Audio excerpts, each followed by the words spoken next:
Hello students, इस video में हम लोग मैथ्स के कुछ इम्पोर्टेंट क्वेश्चंस देखेंगे जो आगामी बोर्ड एग्जामिनेशन के लिए हमारे लिए काफ़ी इम्पोर्टेंट है। तो सर्वप्रथम हम लोग ऑब्जेक्टिव क्वेश्चन स्टार्ट करते हैं। आज क्रैश कोर्स का ये तीसरा दिन है जिसमें हम लोग कुछ इम्पोर्टेंट क्वेश्चन देखने जा रहे हैं। तो फर्स्ट क्वेश्चन है, यदि अल्फा और बीटा द्विघात बहुपद x² + 2x + 3 का शून्यक हो, यहां पर मूल के जगह पर आप शून्यक लिख लेंगे। शून्यक हो तो 1/α + 1/β का मान निकाले। यानी हमें यहाँ 1/α + 1/β का वैल्यू फाइंड करना है। एक बहुपद दिया है x² + 2x + 3। तो देखिए इसका सॉल्यूशन, बहुपद है x² + 2x + 3। इस क्वेश्चन में कहा जा रहा है आपको 1/α + 1/β का मान ज्ञात करने को कहा जा रहा है। इसका एलसीएम आप लोगे तो अल्फा बीटा एलसीएम हो जाएगा। अल्फा से डिवाइड करोगे बीटा बचेगा, बीटा को 1 से मल्टीप्लाई करोगे, beta plus alpha means alpha plus beta by alpha beta. और जैसा कि हमें पता है अल्फा जो बीटा का मतलब क्या होता है, यानी फॉर्मूला होता है -b/a। अल्फा इंटू बीटा का फॉर्मूला होता है c/a। ऐसे एक कट गया यानी -b/c। तो दिया गया बहुपद में b का वैल्यू 2 है तो -2/c का वैल्यू 3 है तो 3, यानी -2/3 इसका करेक्ट आंसर होगा। यानी क्वेश्चन नंबर जो 1 है इसका करेक्ट आंसर -2/3 जो कि बी नंबर में है, तो बी नंबर इसका करेक्ट आंसर है, यानी बी नंबर इसका आंसर होगा। बहुलक निकाले। अगर आंकड़ा दिया रहे तो जिस आंकड़े की बारंबारता अधिक होगी वह बहुलक होगा। तो यहाँ जैसा कि हम देख रहे हैं कि 2 की संख्या भी 2 है और 3 की संख्या भी 2 है और 2 ही सबसे अधिक बारंबारता भी है। तो 2 ऐसी संख्याएं यहाँ पर हमें दिए गए हैं जिसकी बारंबारता अधिक भी है और दोनों की बारंबारता समान है। इस स्थिति में दोनों संख्याओं को जोड़ेंगे, 2 से भाग करेंगे, यानी कि 2 और 3 जोड़ेंगे तो 5 होगा, 2 से भाग करेंगे 2.5 होगा। यानी कि इस तरह के क्वेश्चन का बहुलक ज्ञात करना है तो इसका आंसर हो गया 2.5, यानी इसका डी नंबर इसका करेक्ट आंसर है। अब बात आता है कि यहाँ थर्ड नंबर क्वेश्चन √2 cos θ = 1, तो थीटा का क्या मान होगा। तो cos θ निकालेंगे तो 1/√2 और 1/√2 cos कितना डिग्री का वैल्यू होता है, तो 45 डिग्री का वैल्यू होता है, यानी बी नंबर इसका करेक्ट आंसर है। प्रथम 5 अभाज्य संख्या का माध्य ज्ञात करना है। चलिए प्रथम 5 अभाज्य संख्या का हम लोग माध्य देखेंगे। तो सर्वप्रथम हम प्रथम 5 अभाज्य संख्या को लिखेंगे। सबसे प्रथम अभाज्य संख्या 2 होता है, इसके बाद 3 है, इसके बाद 5 है, इसके बाद 7 है, फिर 11 है। इसका हमें माध्य ज्ञात करना है। तो माध्य बराबर आंकड़ों का योग बड़े आंकड़ों की संख्या। तो आंकड़ों को हम लोग जोड़ेंगे, आंकड़ा जो भी दिया गया है 2 + 3 + 5 + 7 + 11 बटा इसकी संख्या 1 2 3 4 5। तो 3 और 2 5, 5 10, 10 7 17 और 11 28/5, यानी 28/5 आंसर होगा। तो हमारा 4 ऑप्शन में जो आंसर 28/5 होगा तो सही होगा। या इसको डेसिमल में अगर हम कन्वर्ट करें 5 5 × 25, 5 6 × 30, यानी 5.6, यानी 28/5 या 5.6। तो इस क्वेश्चन में हम लोग देख रहे हैं कि 28/5 आंसर है, यानी ए नंबर इसका करेक्ट आंसर है। आंसर इसका ए होगा। बिंदु 2, 3 की कोटि। तो जैसा कि हमें पता है कि किसी बिंदु का ये कॉमा से पहले जो वैल्यू होता है वो भुज होता है, कॉमा के बाद वाला वैल्यू को हम लोग कोटि कहते हैं। यहाँ कोटि पूछ रहा है तो 3 होगा, यानी 3 इसका करेक्ट आंसर है, यानी इसका आंसर आपको बी नंबर होगा। चलिए अब हम लोग 17/24 का दशमलव प्रसार कैसा होगा ये बताना है। तो यहाँ एक संख्या दिया गया है 17/24, इसका हमें दशमलव प्रसार ज्ञात करना है। चलिए देखते हैं।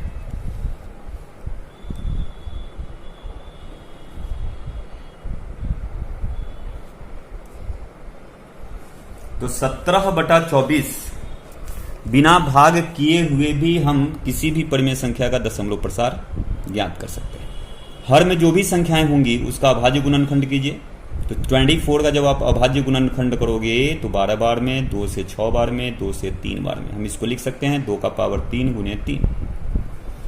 अगर Q के अभाज्य गुणनखंड करने पर अगर उसमें 2 और 5 के अलावा अगर कोई और संख्या उसके अभाज्य गुणनखंड में अगर दिखता हो तो 17/24 यानी कि ये जो संख्या दिया हुआ है परिमेय संख्या, इसका दशमलव प्रसार अशांत आवर्ती होगा। अगर सिर्फ 2 और 5 होता तो इस स्थिति में दशमलव प्रसार शांत होता। तो दिए गए संख्या में 2 और 5 के अतिरिक्त 3 भी है, यानी 5 नहीं है, कोई फर्क नहीं पड़ता है, लेकिन 2 और 5 के अलावा कोई और संख्या नहीं दिखना चाहिए अभाज्य गुणनखंड में। अगर कोई और संख्या दिख रहा है यानी दिया गया संख्या का दशमलव प्रसार अशांत आवर्ती होगा। यानी आपको यहां जो क्वेश्चन दिया गया है 6 नंबर, इसमें दशमलव प्रसार ज्ञात करना है तो अशांत आवर्ती, यानी आंसर इसका बी होगा। चलिए, इस दिए गए एपी में हमें सार्व अंतर ज्ञात करना है, तो √27 में से 3 को सब्सट्रैक्ट करेंगे। इसका आंसर क्या होगा हम लोग चेक करते हैं। तो √27 माइनस √3, √27 माइनस √3। तो √27 को हम लिख सकते हैं 9 इंटू 3 माइनस √3, 9 का √3, 3√3 माइनस √3। 3√3 में से √3 को आप सब्सट्रैक्ट करोगे तो 2√3 आपका आंसर होगा, यानी इसका आंसर 2√3 होगा, यानी ए नंबर इसका करेक्ट आंसर है। वृत्त की स्पर्श बिंदु से केंद्र को मिलाने वाली रेखाखंड को क्या कहते हैं। चलिए हम लोग देखते हैं। क्वेश्चन में क्या कर रहा है कि एक स्पर्श रेखा है वृत्त की, ठीक है, जैसा कि फिगर में दिख रहा है। स्पर्श बिंदु से अगर हम केंद्र को मिला दे तो इस रेखाखंड को क्या कहते हैं। तो जैसा कि आपको फिगर में समझ में आ रहा होगा कि ऐसे रेखाखंड को हम लोग त्रिज्या कहें, यानी इसमें क्वेश्चन नंबर इसका सी नंबर जो होगा इस क्वेश्चन का आंसर होगा। सेक 90 डिग्री माइनस ए बराबर कॉसेक ए, यानी इसका आंसर ए होगा, इसका करेक्ट आंसर ए होगा। अब हम लोग बात करते हैं क्वेश्चन नंबर 10 और क्वेश्चन नंबर उसके आगे की। अगर 10 नंबर की बात करते हैं, यहां x का मान निकालना है, तो एक बात आपको ध्यान रखना है, ये एक्सटीरियर एंगल है। तो अगर ये एक स्ट्रेट लाइन है तो इस एंगल और इस एंगल को जोड़ने पर 180 डिग्री होगा। तो 110 और कितना यहां पर हो तो जोड़ने पर 180 डिग्री हो जाएगा। तो ये जो एंगल होगा आपको 70 डिग्री का होगा, यानी 180 डिग्री में से 110 घटा दीजिए 70 डिग्री। यहाँ एक भुजा को बढ़ा दिया गया है, इस प्रकार बना ये बहिष्कोण है। बहिष्कोण, ये कोण को छोड़ दिया जाए, इसके नजदीकी कोण को छोड़ दिया जाए, यानी इसके साथ जो जुड़ा हुआ कोण है उसको छोड़ दिया जाए, तो जो त्रिभुज के रिमेनिंग 2 कोण बचे उसके सम के बराबर होता है। यानी x किसके बराबर होगा तो 60 + 70 के, x किसके बराबर होगा तो 60 + 70 के, यानी x बराबर क्या होगा तो 60 डिग्री + 70 डिग्री, यानी 130 डिग्री इसका आंसर होगा। बहिष्कोण अंतः सुदूर कोण के योगफल के बराबर होता है, यानी इसका करेक्ट आंसर ए होगा। इस क्वेश्चन का आंसर ए जो है करेक्ट है। अब यहां आपको कुछ फॉर्मूला दिए गए हैं, इस फॉर्मूला को बिल्कुल ही आप याद कर लोगे। 1 - cos स्क्वायर ए बराबर sin स्क्वायर ए, 1 - sin स्क्वायर ए बराबर cos स्क्वायर ए। tan ए को हम लिख सकते हैं sin a by cos a, या कहीं sin a by cos a है तो उसको हम लोग tan a लिख सकते हैं। cot a बराबर cos a by sin a, या cos a by sin a को हम cot a लिख सकते हैं। 1 / sin a बराबर cosec a, 1 / cosec a बराबर sin a, 1 / tan a बराबर cot a, 1 / cot a बराबर tan a, 1 / sec a बराबर cos a, 1 / cos a बराबर sec a। इन फार्मूला को आपको ध्यान रखना है, क्योंकि सब्जेक्टिव जो हम लोग क्वेश्चन पढ़ने जा रहे हैं इस फार्मूला का काफी उपयोग होगा। सो इन सभी फार्मूला को आप बिल्कुल ही याद कर लेंगे।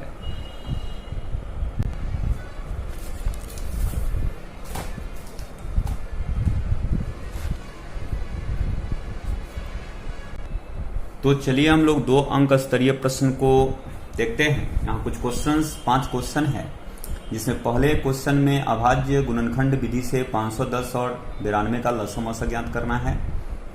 इसी टाइप का सेकेंड नंबर क्वेश्चन भी है। थर्ड नंबर क्वेश्चन और fourth number question same type का है। यहाँ सेक ए बराबर 4a दिया हुआ है, सेक 4a बराबर cos a माइनस 20 डिग्री हो तो ए का मान निकाले, यानी कि ए जो यहाँ एंगल में है उसका वैल्यू फाइंड करना है। साथ ही साथ इस टाइप के क्वेश्चन हैं, और इसमें तीसरे टाइप के क्वेश्चन में आपको कुछ क्वेश्चन दिख रहे होंगे, इन सभी क्वेश्चन को बनाना है। तो मैं सारे टाइप के क्वेश्चंस को आपको समझाऊंगा, और बाकी उस बेसिस पर आप जो क्वेश्चन यहाँ दिए गए हैं उन सभी क्वेश्चन को बना लेंगे। चलिए, तो हम लोग सीखते हैं अभाज्य गुणनखंड विधि से लसा मसा ज्ञात करना। तो यहां दो संख्या दिया गया है 96 और 404, लसा मसा इसका ज्ञात हम लोग करते हैं। तो सबसे पहला हम लोग काम करेंगे, जो भी संख्याएं दिया रहेगा उसका अभाज्य गुणनखंड ज्ञात करेंगे। तो 96, 2 सबसे, देखिए अभाज्य संख्या आप में आपको ध्यान रखना है, 2 सबसे छोटी अभाज्य संख्या होती है। 2 के बाद 3, 3 के बाद 5, 5 के बाद 7, 7 के बाद 11, 11 के बाद 13, 13 के बाद 17, फिर 19, फिर 23, सो ऑन। यानी सर्वप्रथम आपको 2 से डिवाइड करके देखना है। 2 से अगर संख्या डिवाइड अगर होने वाला है तो ठीक है, नहीं तो 3 से चेक करना है, फिर इसी तरह चेक करना है। और जब लास्टली आप एक बात ध्यान देते रहना कि जो आपको शेष बच रहा हो, अगर वो अभाज्य संख्या आ जाए तो उस स्थिति में आप भाग करना, आपका मैंने भाग करने की क्रिया को बंद कर देना है। चलिए, 2 से भाग करते हैं 96 में तो 48 बार में, 2 से 48 में भाग करेंगे 24 बार में, 2 से 24 में भाग करेंगे 12 बार में, 2 से 12 में भाग करेंगे 6 बार में, 2 से 6 में भाग करेंगे 3 बार में। तो 96 का अभाज्य गुणनखंड क्या हुआ? तो क्या वो 2 है तो 5, तो 2 का पावर 5 इंटू 3, 96 का अभाज्य गुणनखंड हो गया। अब बात आता है 404 का अभाज्य गुणनखंड हम लोग करेंगे, तो 2 इंटू 2 इंटू 101 आया। ये 2 से डिवाइड करेंगे तो 202 बार में 2 से भाग करेंगे तो 101। अब 101 अभाज्य संख्या है तो हम 404 को 2 का पावर 2 गुनी 101 लिखेंगे। तो अब क्या होता है, इस बात का आपको ध्यान रखना है। दो संख्या अगर दिया रहे उसका अभाज्य गुणनखंड विधि से लसा मसा निकालना है। तो HCF निकालने के क्रम में हम लोग को क्या ध्यान रखना है कि दोनों में जो भी संख्याएं कॉमन है, तो एक बात देख रहे हैं कि दोनों में 2 मिल रहा है, इसके अतिरिक्त दोनों के अभाज्य गुणनखंड में कुछ और कॉमन नहीं है। तो जो भी कॉमन टर्म होगा उस वाले टर्म को हम लेंगे, वो भी कम पावर वाला संख्या, यानी जो संख्या कम वैल्यू को देता हो, या कम पावर, जिस संख्या पर कम पावर हो यानी लेस पावर हो, उस वाले संख्या को हम लेंगे। तो 2 का पावर 2 और 2 का पावर 5 में अगर हम बात करें तो 2 का पावर 2 कम, यानी यहाँ 2 का पावर 2 है, यहाँ 2 का पावर 5 है, तो हम कम वैल्यू यानी कम पावर वाला जो है संख्या लेंगे, तो यहाँ 2 का पावर 2 होगा। अब बाकी तो ये दोनों मिल नहीं रहा है, तो यानी कि बस उतना ही हो जाएगा, यानी 2 का पावर 2 यानी 4, यानी 96 और 404 का HCF 4 होगा। अब हम लोग एलसीएम की अगर बात करें तो एलसीएम में आपको कॉमन टर्म नहीं दिखना है, इसमें जितने भी फैक्टर हैं वो भी बड़ा पावर के साथ आप उस फैक्टर को लिख लीजिए। इसमें क्या क्या फैक्टर दिख रहे हैं, तो 2 3 और 101। तो 2 लिखना है तो 2 जगह 2 दिख रहा है, तो 2 का पावर 5 हम लोग बड़ा है उस वैल्यू को लेंगे। फिर 3 है, 3 ले लिए। 101 भी अकेला है तो वही बड़ा होगा, तो 101 ले लिया। अब इस सारे वैल्यू को मल्टीप्लाई करेंगे तो 96 है, यानी 9696 हमारा आंसर होगा। यानी इस दोनों संख्या का एलसीएम ये हो गया, इसी दोनों संख्या का एचसीएफ 4 हो गया। अब यहाँ sin 3a बराबर cos a माइनस 26 डिग्री। बात आता है इसमें a का वैल्यू निकालना है, तो दोनों तरफ एक टी रेशियो होना चाहिए।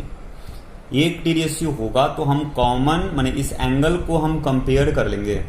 यहाँ साइन है, इधर कॉस है, तो साइन को अगर हम लोग कॉस में चेंज करेंगे तो ये 3a को 90 डिग्री में से घटाना होगा, तो 90 डिग्री माइनस 3a बराबर जो भी राइट हैंड साइड में लिखा हुआ उसको ज्यों का त्यों लिख लेंगे। दोनों तरफ अब एक ही टी रेशियो हो गया, तो दोनों के एंगल को हम बराबर कर लेंगे। 90 डिग्री माइनस 3a बराबर किसके, तो a माइनस 26 डिग्री। a को हम लेफ्ट हैंड साइड ले आएंगे तो माइनस a, तो minus 3a minus a minus 4a।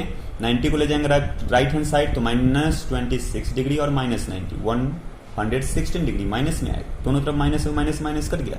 a find करेंगे तो 4 जाएगा बटा में, जब इसको 4 से डिवाइड करोगे तो 29 टाइम्स डिवाइड हो जाएगा, यानी 29 डिग्री इस a का वैल्यू होगा। इसी टाइप का आपको क्वेश्चन है उसको आप बनाएंगे।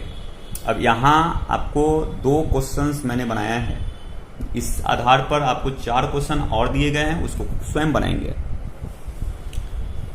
यहाँ इतना बराबर इतना सिद्ध करना है, ये आपको क्वेश्चन को सिद्ध करना है। सिद्ध करें। एक बात आपको ध्यान रखना है कि सिद्ध करने में हम लोग LHS वाले वैल्यू को लेते हैं, और आपको बिल्कुल इस बात का ख्याल रखना है कि अगर कभी भी त्रिकोणमितीय अनुपात जो भी सिद्ध करने को दिए होंगे, तादाद में इसको बोलते हैं, सिद्ध करने को दिए होंगे, तो जो भी हम लोग LHS या RHS ले, तो यहाँ पर जैसे LHS हमने लेकर बनाना हम लोग स्टार्ट करेंगे, कुछ मैथमेटिकल रूल और फॉर्मूला का यूज करेंगे। उसका यूज करके जो राइट हैंड साइड में 1 minus sine A by cos A है लिखा हुआ, उसको हम लोग लाएंगे। बात को ध्यान रखेंगे। चलिए, तो LHS हमने लिख लिया। अब क्या है कि 1 माइनस साइन ए बटा 1 प्लस साइन ए है। अगर कभी इस तरह का क्वेश्चन दिखे और बटा में 1 plus sign A, 1 minus sine A, 1 minus cos A, 1 plus cos ए दिखे, तब रेशनलाइज करना हर का। तो 1 प्लस साइन ए है, तो अंश में और हर में 1 माइनस साइन ए से गुना करेंगे। अगर यही 1 माइनस कॉस ए होता तो 1 प्लस कॉस ए से हर में भी गुना, 1 प्लस कॉस ए से अंश में भी गुना, दोनों जगह गुना। तो दोनों ऊपर सेम टू सेम है, तो 1 माइनस साइन ए 1 माइनस साइन ए गुना होगा तो 1 माइनस साइन ए का होल स्क्वायर, और यहाँ A plus B into A minus B के फॉर्म का है। तो फॉर्मूला होता है A square minus B square, यानी 1 स्क्वायर माइनस बी का वैल्यू साइन ए है तो sine square. 1 minus sine square A हमने फॉर्मूला भी आपको दिखाया था, तो उसका होता है फॉर्मूला कॉस स्क्वायर है। ऊपर भी होल स्क्वायर है, नीचे भी होल स्क्वायर है, तो आप दोनों को एक साथ लिख के होल स्क्वायर दे सकते हो, और होल स्क्वायर के कारण ये रूट भी हट जाएगा, यानी कि आपको सिर्फ ये वैल्यू बचेगा, जो कि RHS में हमें प्रूव करना था, बराबर RHS प्रूव हुआ। अब एक और बात आपको ध्यान रखना है, यहाँ पर क्वेश्चन में मान लेते हैं कि आपको ये बात प्रूव करना होता सेक ए माइनस टेन ए, तो आप इसके लिए घबराइएगा नहीं। आपको यहाँ पर एक स्टेप को बढ़ाना है। क्या करना है, यहाँ पर हमको तो ये दो अलग अलग टर्म में प्रूव करना है, यहाँ तो एक ही टर्म है, तो आप टर्म सेपरेट कर दो, यानी 1 के बटा में कॉस ए लिख दो, ओके, माइनस साइन ए के बटा में भी कॉस ए लिख दो। और जबकि 1 बटा कॉस ए बराबर होता है सेक ए, और साइन ए बटा कॉस ए बराबर होता है टेन ए। ये आपका आंसर हो गया। तो देख लो, इस टाइप के आपको प्रूव करने हैं, तो इसके बाद आपको टर्म सेपरेट करना होगा, या तो यही प्रूव करना है, तो यहां तक तो आपको आंसर आ ही जाना है। चलिए, अब नेक्स्ट टाइप के क्वेश्चन को हम लोग देखते हैं, जो इसमें 4 नंबर क्वेश्चन है। 1 minus cos A by 1 plus cos A equal to, ये प्रूव करना है। तो ऑलरेडी रेशनलाइज करना है, वो बात तो हमें समझ में आता है। 1 minus cos A 1 minus cos A multiply करेंगे, 1 माइनस कॉस ए का whole square, 1 plus cos A 1 minus cos A means 1 square minus cos square. ऊपर वाले को ज्यों का त्यों लिखे, 1 स्क्वायर मतलब 1 माइनस कॉस स्क्वायर का मतलब साइन स्क्वायर, दोनों को एक साथ लिख दिया। लेकिन यहाँ दो अलग अलग टर्म में लिखा हुआ है, तो यानी कि यहाँ टर्म सेपरेट करना होगा। 1 बटा cos sine A, cos A by sine A का होल स्क्वायर, 1 बटा कॉस साइन ए का मतलब कॉस ए के, cos A by sine A का मतलब कॉट ए, होल स्क्वायर है तो होल स्क्वायर बराबर RHS प्रूफ। तो बात आता है कि ये बात प्रूफ हो गया। इसी बेसिस पर जो क्वेश्चंस है, आप उस क्वेश्चन को भली भांति बनाएंगे, किसी तरह